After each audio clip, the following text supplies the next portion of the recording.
출애굽기 1장과 6장까지 그동안 우리가 본 내용은 바로 모세의 사명, 부르심에 대해서 우리가 함께 살펴봤습니다. 당연히 모세가 주인공이죠. 그런데 우리가 모세 외에 또 한 명의 주목해야 될 사람이 있습니다. 오늘 7장 1절을 같이 한번 보시겠습니다. 여호와께서 모세에게 이르시되 볼지어다. 내가 너를 바로에게 신 같이 되게 하였은즉 내 형 아론은 내 대언자가 되리니. 우리가 그동안 모세가 너무 중요하다 보니까 모세에만 신경을 썼는데요. 자, 이 아론, 모세의 형도 이스라엘의 대제사장으로서 제사장의 가문이 되죠. 놀라운 축복입니다. 우리가 이 아론을 통해서 배울 점이 참 많은데요. 아론은 모세보다 3살이 많은 형이라고 그랬어요. 그런데 출애굽기에 보면은 두 사람이 나올 때 어떻게 나오죠? 모세와 아론. 모세와 아론. 동생이 먼저 나옵니다. 또 모세가 이 말주변이 없었기 때문에 오늘 본문에 보신 것처럼 형 아론을 이렇게 대언자로 하나님께서 붙여주십니다. 우리가 지난주 출애굽기 6장의 마지막 절을 한번 보시면 어떤 내용이 나옵니까? 6장 30절에 모세가 여호와 앞에 아뢰되 나는 입이 둔한 자이오니 바로가 어찌 나의 말을 들으리까? 여러분, 모세는 아시는 것처럼 왕국에서 40년간 엘리트 교육을 받았어요. 왕궁의 언어, 얼마나 고급스러운 언어를 배웠고 이집트어를 얼마나 잘하겠습니까? 또 왕궁의 왕자로서의 예절까지 배웠는데 이 모세가 거듭해서 나는 말이 둔해서 못한다. 그래서 오히려 형 아론이 대언자로 세워집니다. 자, 이걸 보면은 모세가 그냥 겸손해서 뺀다고 보기는 어렵고 실제로 모세에게 어느 장애가 있지 않았을까라고 학자들은 추정하기도 합니다. 어쨌거나 하나님은 이 모세에게 말보다도 중요한 것이 바로 하나님의 능력이라는 것을 보여주시기 위해서 모세의 부족함을 그대로 놔두시고 대신 그 형 아론을 동역자로 함께 세우십니다.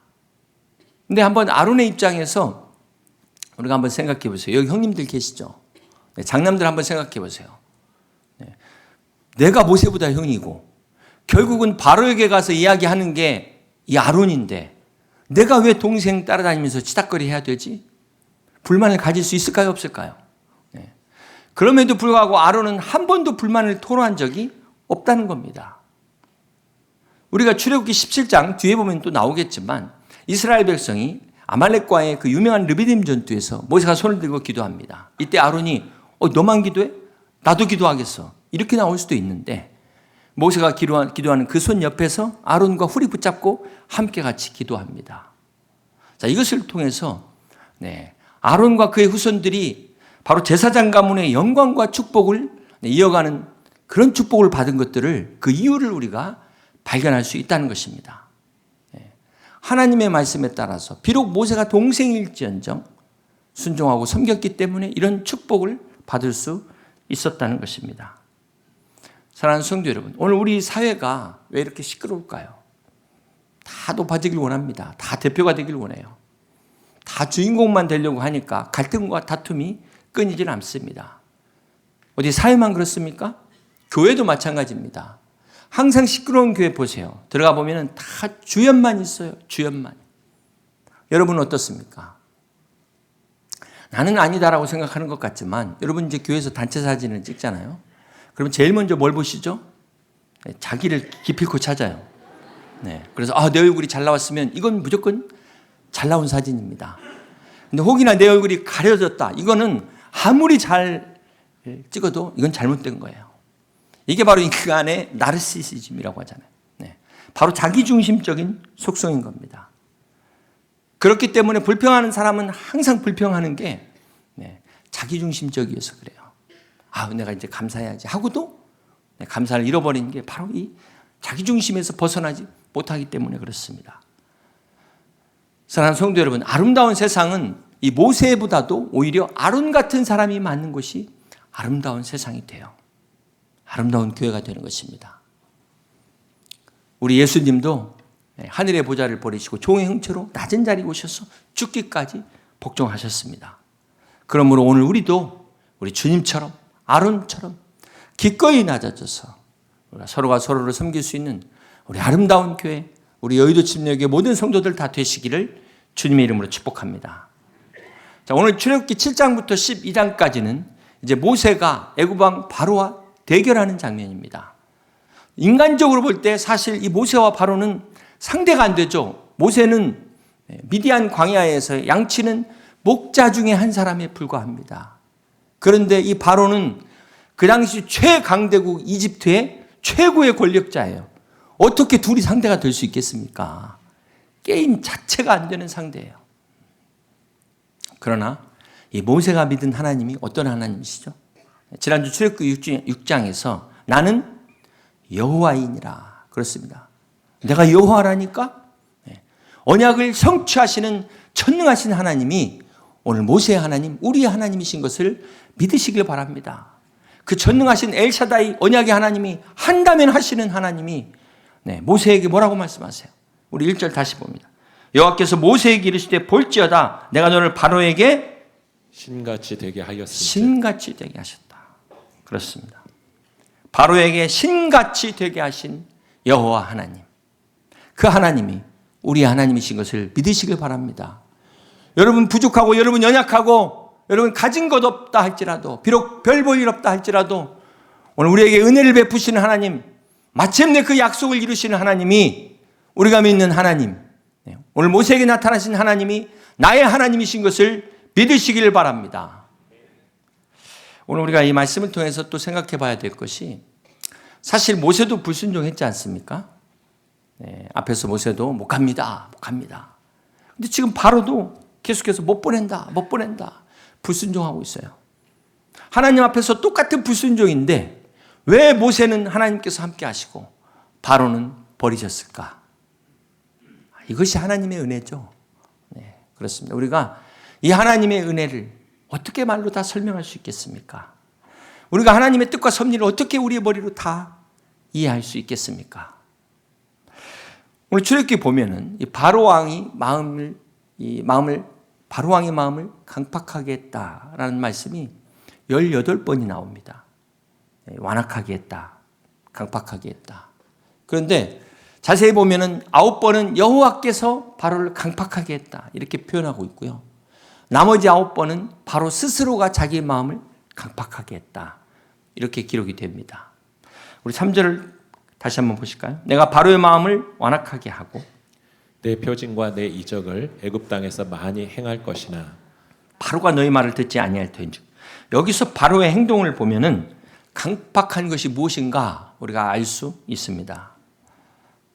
자, 바로가 하나님의 표징과 이적을 보고도 4절에 뭐라고 말했어요? 하나님의 말씀을 듣지 않았다 그랬어요. 그러니까 강팍이라는 것은 하나님의 말씀을 듣지 않는 것, 들어도 행하지 않는 것, 듣고 끝나는 것, 이게 강팍입니다. 이게 완악한 겁니다. 22절 보실까요? 출애굽기 7장 22절입니다. 애굽 요술사들도 자기들의 요술로 그와 같이 행함으로 바로의 마음이 완악하여 그들이 말을 듣지 아니하니. 자, 여기서도 말씀을 듣고서도 듣지 않았어요. 듣고도 나가면서도 마음이 바뀌어버려요. 은혜 받을 때 그때뿐이라는 거예요. 이게 바로 강팍한 마음이에요. 어떤 사람은 한 사흘 갔다가 한 수요일쯤 돼서 마음이 바뀌어요. 그래서 수요 예배를 나와야 되는 거예요.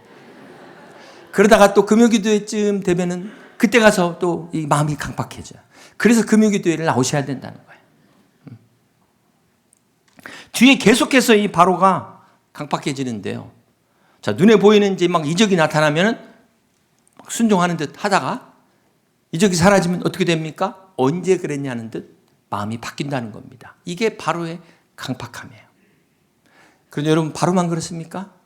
지금 이스라엘 백성도 마찬가지예요. 이스라엘 백성들도 하나님이 광야에서 표적을 보여주시면 반석이 샘물 나게 하시면 믿습니다. 막 할렐루야 막 그러더니만 금방 또 표적이 안 보이면 어떻게 돼요? 불평하고 원망하는 거예요. 이렇게 눈에 보이는 기적이 있으면 하나님을 믿고 응답이 없으면 하나님 어디 계시냐? 이렇게 마음이 바뀌는 게 강팍이라는 것입니다. 완고하다는 거예요. 사랑하는 성도 여러분, 오늘 여러분의 마음은 어떤 마음입니까? 여기 지금 그 얼음이 있고 진흙이 있다고 한번 생각해 보세요.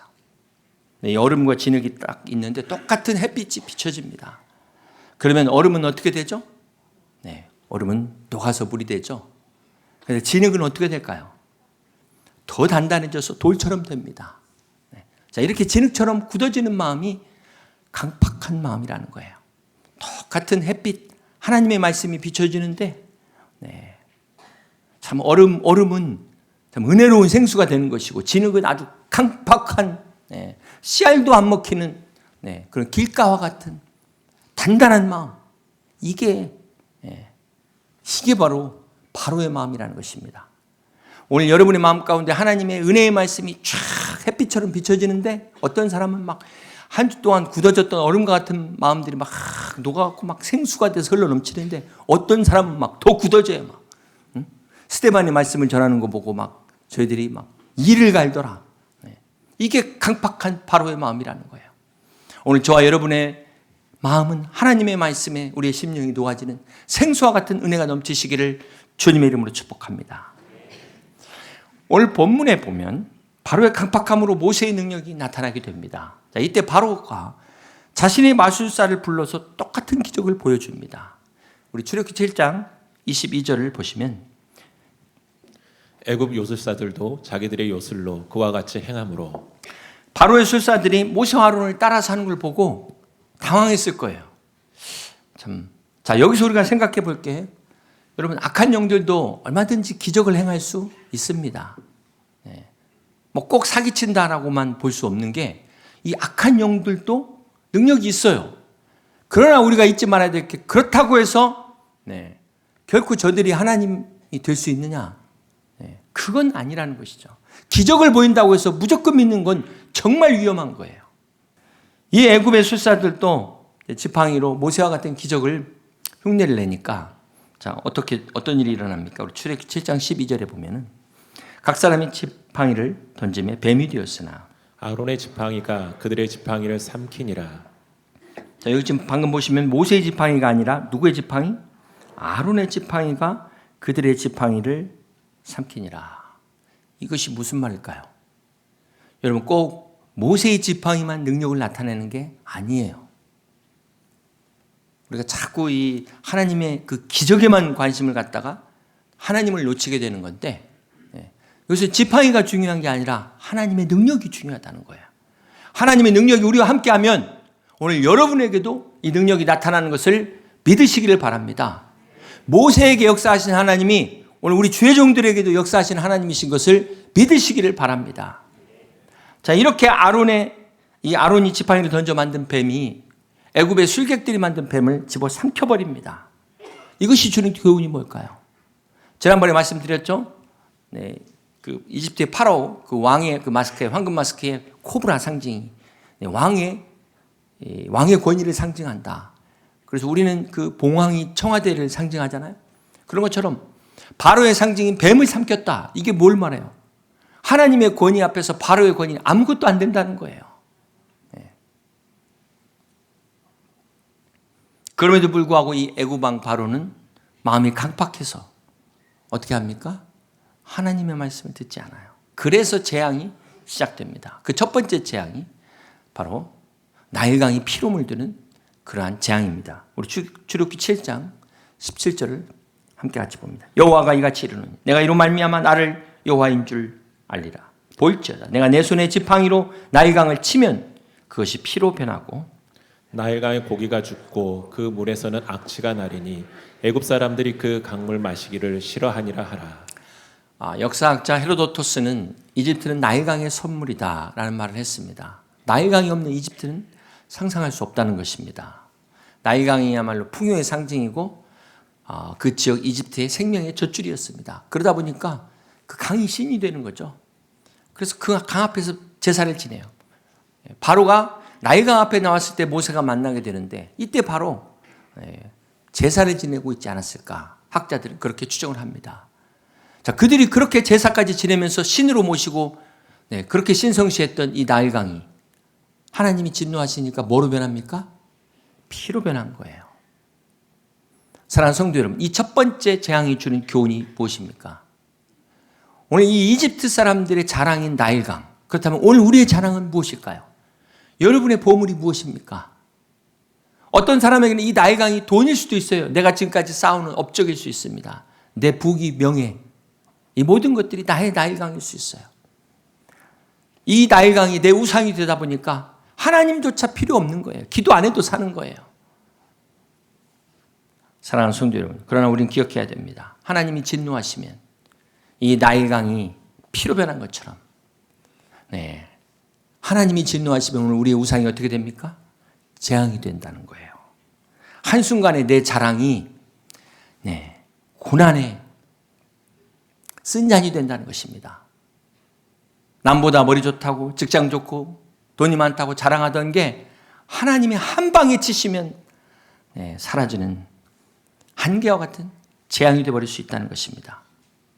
애굽 사람들이 그토록 자랑했던 나일강이 절망이 되어버렸어요. 두려움이 되어버렸어요. 오늘 우리도 마찬가지입니다. 여러분, 그런데 이 바로의 반응을 보세요. 그런데도 못 깨달아요. 그런데도 못 깨닫고, 네, 마음이 강팍하여 여전히 하나님의 말씀을 그냥 묵살하고 있습니다. 그러면서 이 바로가 또 자기 마술사를 불러서 똑같은 기적을 행하라고 합니다. 자, 여기서 보면 바로가 지금 무슨 착각을 하고 있어요? 하나님의 진노를 모세의 술법이라고 착각하고 있는 것 같아요. 어쨌거나 결국 그게 더 큰 재앙을 만나게 되지 않습니까? 사랑하는 성도 여러분, 여기서 우리가 깨달아야 될 중요한 교훈이 있어요. 중요한 교훈. 인간의 술법과 하나님의 재앙을 분간해야 된다. 그렇지 않으면 바로처럼 된다는 것입니다. 그렇습니다. 사랑하는 성도 여러분, 오늘 본문에 바로처럼 하나님의 심판을 보면서도 뭐 어쩌다가 우연히 됐겠지, 이렇게 하나님이 하신 건데도 막 끝까지 하나님을 잊어버리려고 일부러 하나님과 관계없다고 자기가 혼자 그렇게 생각하는, 이거야말로 재앙을 면치 못한다는 것입니다. 더 큰 재앙을 불러오게 되는 거예요. 사랑하는 성도 여러분, 오늘 바로를 보십시오.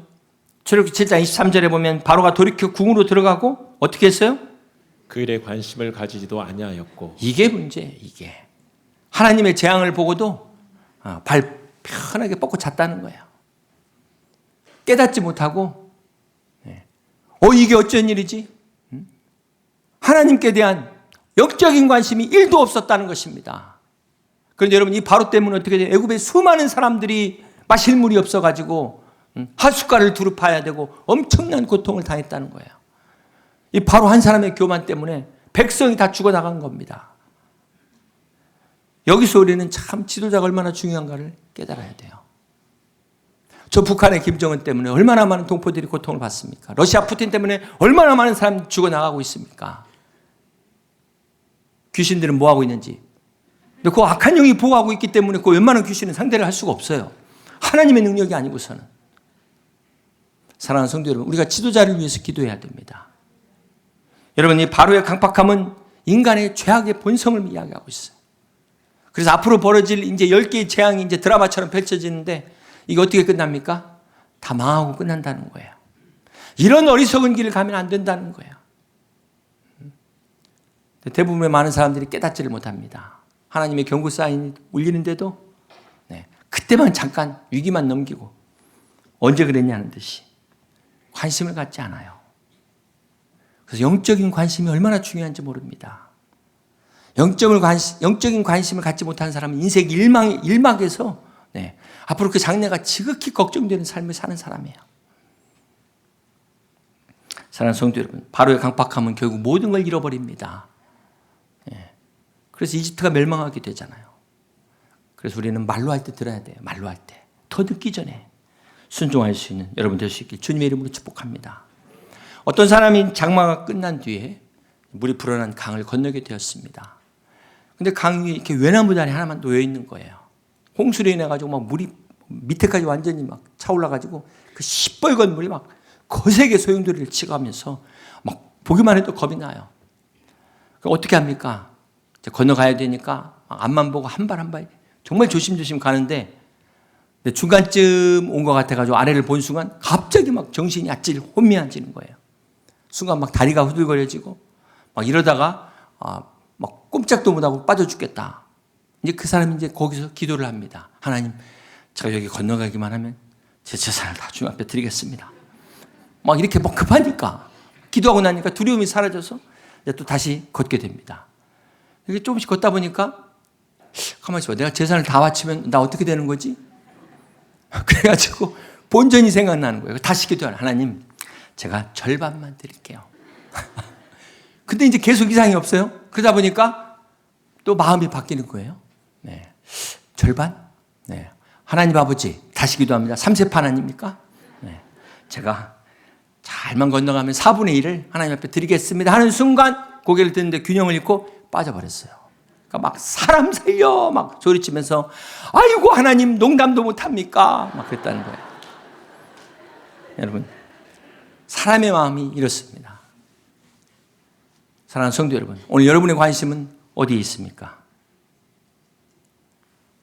자, 이제부터 모세와 바로의 싸움이 본격적으로 시작돼요. 근데 오늘 이 싸움이 우리의 싸움이라는 거예요. 이 싸움은 우리가 얼마나 우리의 신앙에서, 우리의 삶에서 하나님의 주도권을 인정하고 있느냐, 여기에 따라서 성패가 달라집니다. 바로 믿음의 싸움이라는 것입니다. 요즘 과학이 발달했다고 해서 마치 인간이 하나님 된 것처럼 교만이 하늘을 찌릅니다. 인간의 지식과 과학의 힘으로 하나님의 영역을 좀 알아냈다고 하나님의 주권에 도전합니다. 근데 우리가 알아야 될 것은 하나님의 창조 질서를 벗어나는 순간 자유가 아니라, 해방이 아니라 재앙이라는 거예요. 물고기가 물 밖으로 나가는 것입니다. 기차가 레일을 벗어나는 겁니다. 선악과의 선을 넘는 순간 그것은 결코 자유가 아니라 죽음이라는 것을 잊지 말아야 될 것입니다. 이 바로와 같은 지도자들 때문에 애매한 국민이 고통받는 일이 없도록 우리가 기도해야 됩니다. 이제 오늘 설교는 시로 마무리하겠습니다. 사무엘 울만이 78세 때 쓴 청춘이라는 시입니다. 청춘이란 인생이 어느 한 시기가 아닌 사람의 마음가짐을 뜻한다네. 청춘은 장밋빛 볼, 붉은 입술, 부드러운 무릎이 아니라 풍부한 상상력과 왕성한 감수성, 의지력, 그리고 인생의 깊은 샘에서 솟아나는 신선함을 뜻한다네. 청춘이란 두려움을 이기는 용기, 안이함을 뿌리치는 모험심, 그리고 탁월한 정신력을 뜻한다네. 때로는 60살 노인이 20살 청년보다 더 청춘일 수 있다네. 세월이 흐른다고 늙는 것이 아니라 비전을 잃어버릴 때 늙는 것이라네. 세월은 피부에 주름을 새기지만 열정으로 채워진 마음을 시들게 하지는 못한다네.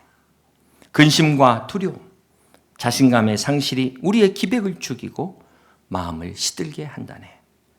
그대의 가슴 속에, 그리고 나의 가슴 속에는 마음의 안테나가 있어 인간과 신으로부터 아름다움과 희망과 기쁨과 용기와 힘의 영감을 받는 한 우리는 언제나 청춘일 수 있다네.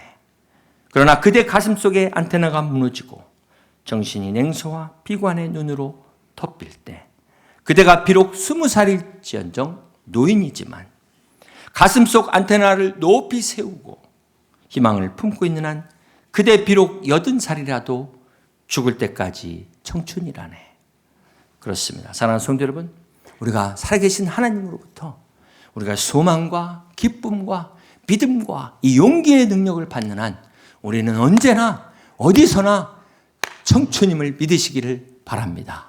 오늘 저와 여러분이 하나님의 은혜로 가득 차셔서 정말 청춘과 같은 마음을 회복하시고, 그래서 오직 우리의 관심은 하나님 아버지께 관심을 둘 수 있는 그런 복된 여러분 되시고, 아론과 같은 믿음으로 가는 곳마다 여러분의 가정을, 교회를, 우리나라와 민족을 아름다운 사회로 변화시키는 우리 여의도 침략의 모든 성도들이 되시기를 주님의 이름으로 간절히 축원합니다.